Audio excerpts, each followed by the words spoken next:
É isso aí, gente, estamos de volta, né? A gente recebeu aqui um pedido de informação, né? Na verdade, uma pergunta de uma telespectadora que mandou para cá via telefone, né? Participou aí pelo telefone aqui do Jornal Diário de Teresópolis, e a telespectadora perguntou o seguinte: os vereadores que foram presos continuam recebendo salário?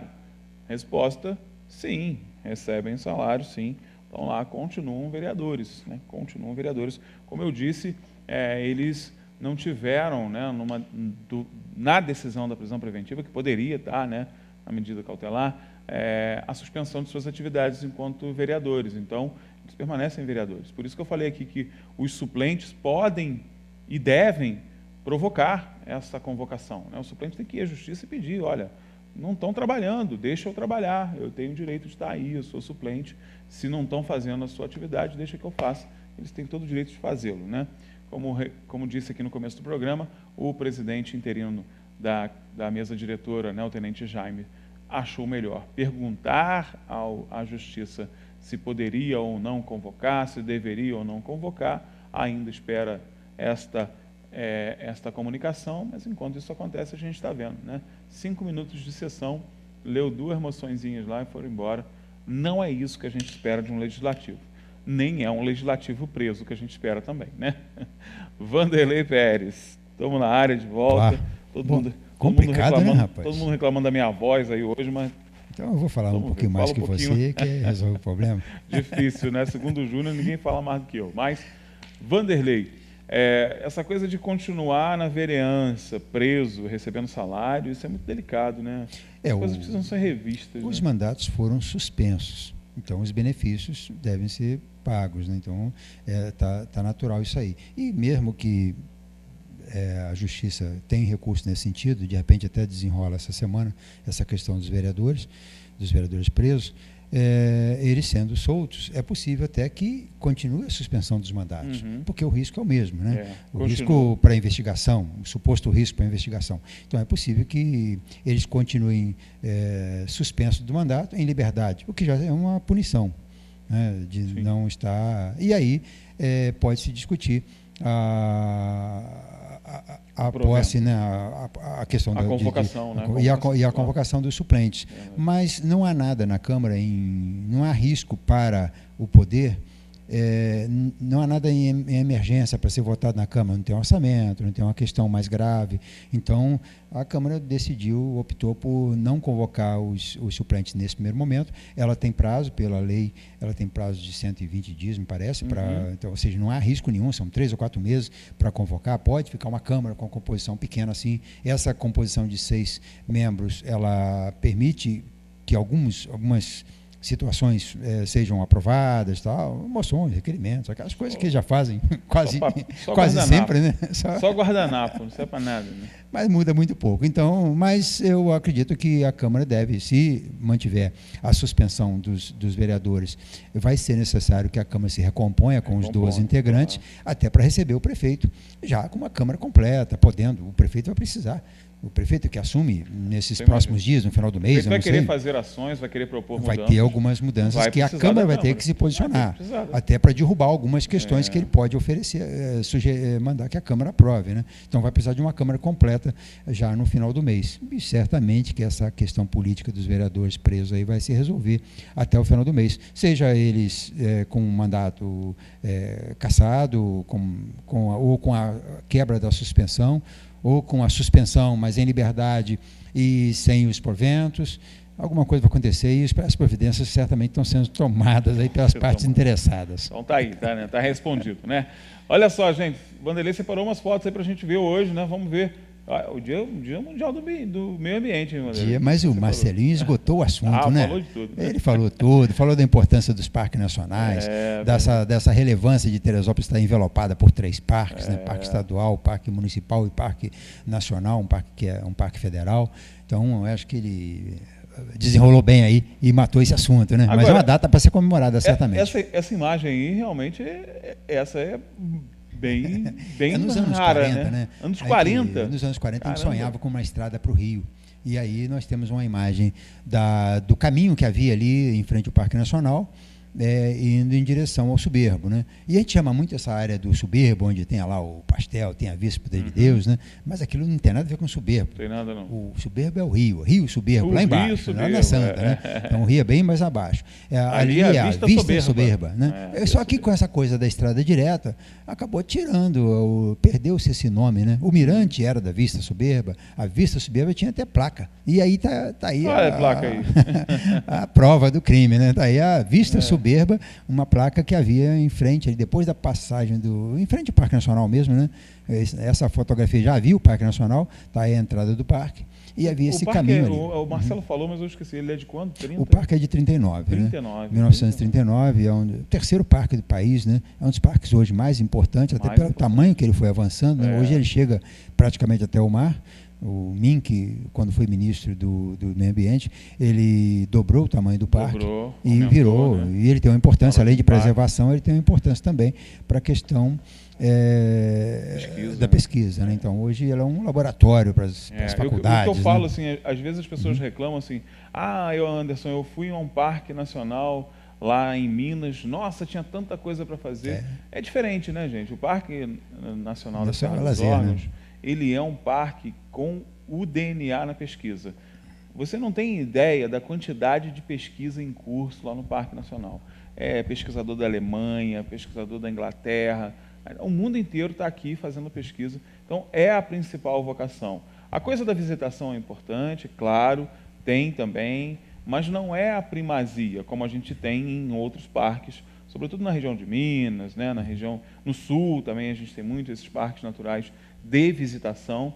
O Parque Nacional da Serra dos Órgãos tem a visitação, mas a primazia dele é a pesquisa. Né? A gente fala muito de Mata Atlântica, né? E o parque está dentro da Mata Atlântica, está no início ali. A Serra dos Órgãos faz parte da Cordilheira do Mar, da Serra do Mar, então ele tem essa importância. E a gente fala muito de Dedo de Deus.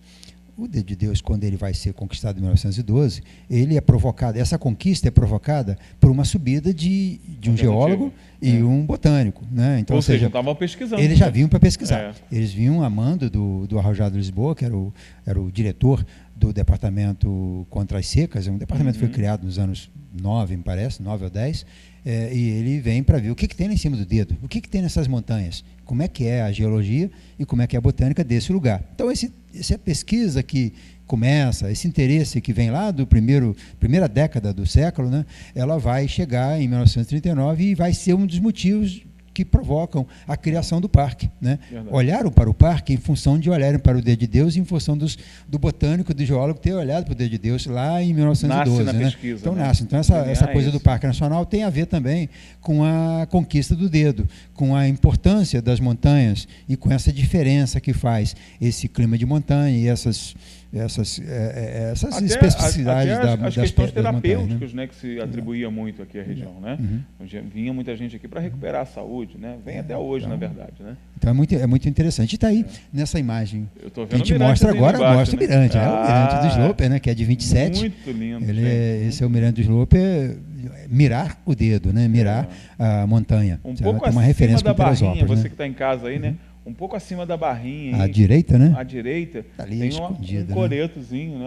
Que é o mirante, né? Que é um mirante. Tinha até mostrado uma placa nesse mirante, né, Wanderlei? Você chegou a falar dessa história aí, né? O mirante tinha uma placa, quando ele foi doado ao município pelo Henry Sloper, ele foi feita uma placa de doação ao município. E essa placa vai ser, quando esse mirante vai ser derrubado em 58, para abertura daquele plano ali onde tem o trevo do Soberbo hoje, né? Na antiga Vista Soberba, essa placa foi guardada, ela está guardada no Serviço de Patrimônio Histórico, ali na Casa da Memória do Dalmácio, até para as pessoas terem referência do texto. Né? Já mostramos o texto. O texto é maravilhoso. Maravilhoso, né? Maravilhoso, gente. Muito legal. E eu acho que tem mais uma imagem Vamos lá para a próxima. Da Vista Soberba, sem o mirante. Né? Nessa época aí não tinha o mirante ainda. Na construção, né? Essa é uma foto de 1920, e é interessante que, se você olhar lá embaixo, na base do escalavrado, vai dar para perceber o caminho do trem. É verdade. Não dá para ver os trilhos, né? Não dá para mas ver. Dá para ver que tem uns morros, né? Aí tem a demarcação ali. Esse era o trilho primitivo do trem. E a estrada de rodagem ela vai surgir a uns 100 metros acima, né? Acima do dedo, quando há aquele grande corte na base mesmo da montanha do escalavrado. E o pessoal outro traçado. confunde muito, né? A estrada foi em cima da linha? Não, né?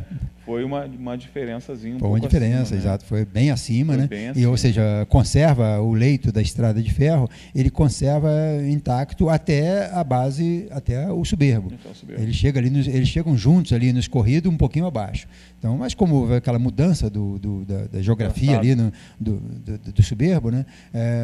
Teria que ser feito um novo desenho para passar uma estrada de ferro por ali. A gente já falou aqui também, né? Quando foi a abertura da estrada direta, né, gente, que vieram fazendo de baixo para cima e de cima para baixo, né, Vanderlei? Aí quando se encontraram, tinha um degrau. Tinha um degrau gigantesco, né? Falei, e agora, como é que você vai bater isso aqui, né? Que foi uma loucura, né? Foi uma loucura. A estrada Teresópolis, a estrada direta Teresópolis-Rio, ela é considerada uma das estradas mais modernas do Brasil para a sua época, né? Não, ela usou técnicas de engenharia inéditas, né? E você tem, inclusive, a ponte da Grota do Inferno é uma ponte em curva. Se você passa por você percebe que é uma ponte em curva. Isso não havia. Não havia estrada no Brasil com pontes em curva.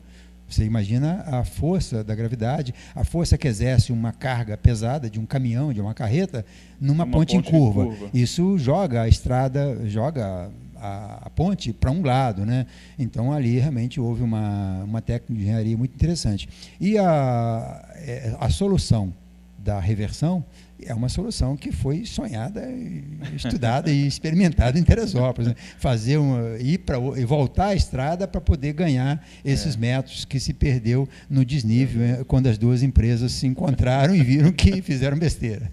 Mas eram outras épocas, era outra tecnologia, outra época. Não que não aconteça hoje também, né? Mas certamente não tinha mais GPS. Certamente não. Hoje tinha você GPS. Mede lá o GPS e vai encontrar em tantos graus. Prova disso é o túnel que liga a Inglaterra à França, né? Que eles começam os túneis em 2 pontos e os tatus, né, que vão encontrar exatamente no ponto, em função da demarcação dessa facilidade da tecnologia, que hoje, naquela época, não tinha ainda. Né? Aqui nós tínhamos sérias restrições orçamentárias, então deu essa diferençazinha. Vanderlei, obrigado pela participação. Amanhã estamos de volta, se Deus quiser, né? Amanhã estaremos de volta. Agora, o Vanderlei estava falando que a gente tinha a missão de entrevistar um prefeito careca. A gente entrevistou o prefeito careca, né? Rapaz, o Pedro Gil é uma figura, né? Ele deu uma boa entrevista, né? Já pagou o mês passado, pagou esse mês. Verdade. Vai deixar a conta. Provavelmente vai ter que ficar comissão de arrumar dinheiro para pagar. Não, tem mais uma folha aí, que é só dia 1º, né? Parece que a coisa está enrolando um pouco, então o prefeito novo só assume no final do mês, no início do mês, mas está se desenrolando bem, e ainda bem que abriu mão de ser candidato. Porque talvez se ele fosse candidato, ele não teria cumprido a sua função. E ele está cumprindo, está fazendo... Deu um primeiro passo importante para a recuperação. Faz a transição, e o prefeito que chega pega uma casa menos desarrumada. Né? O Pedro Gil pegou a casa bem desarrumada. Né? O prefeito que saiu deixou bastante buraco para trás, e ele tinha que tapar esses buracos. É isso aí, gente. Parabéns ao Pedro Gil, então, aí. Parabéns, Pedro Gil. Realmente, se você quiser rever essa entrevista aí com o prefeito interino Pedro Gil, está lá no YouTube também, busca o nosso canal, participa e reveja. Desejando a todos uma excelente terça-feira, que ela seja bastante proveitosa. Amanhã, se Deus quiser, a gente estará junto, de preferência com uma voz melhorzinha, né? Um grande beijo a todos e até a próxima. Jornal Diário na TV. Oferecimento: Hospital São José. Tudo pela vida.